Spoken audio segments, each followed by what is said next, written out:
కంపెనీలకు బానిసలు. Ola rapid Uber ని రద్దు చేయాలి. ఓలా ర్యాపిడ్ ఊబర్ ని రద్దు చేయాలి. ఓలా ర్యాపిడ్ ఊబర్ ని రద్దు చేయాలి. ఓలా ర్యాపిడ్ ఊబర్ ని రద్దు చేయాలి.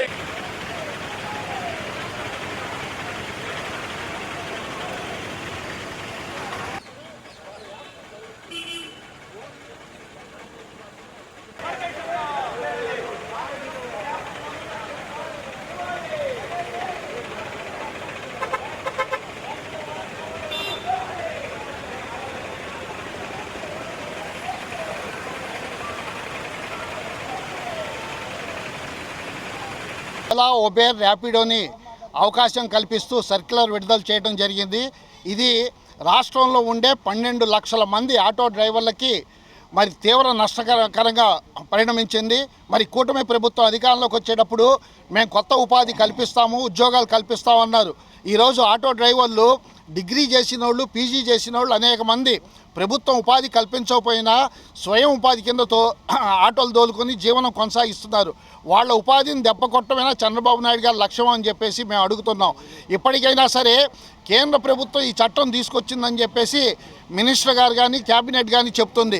కేంద్ర ప్రభుత్వం ఈ చట్టం తీసుకొచ్చినా సరే రాష్ట్రంలో అమలు చేయాలో లేదో అధికారం రాష్ట్ర ప్రభుత్వానికి ఉంది.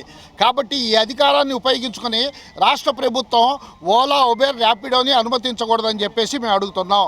మరి దీనికి ప్రత్యామ్నాయం ఏంటంటే కేరళ, తమిళనాడు కొన్ని రాష్ట్రాలలో రాష్ట్ర ప్రభుత్వమే ఒక యాప్ని డెవలప్ చేసి ఓన్లీ 6% తోటి ఇటు ఆంధ్ర రాష్ట్ర ప్రజలకి, ఆటో డ్రైవర్లకి ఉపాధి కల్పిస్తూ యాప్ని డెవలప్ చేసి ఇటువంటి వాటిని అవకాశం ఇచ్చారు.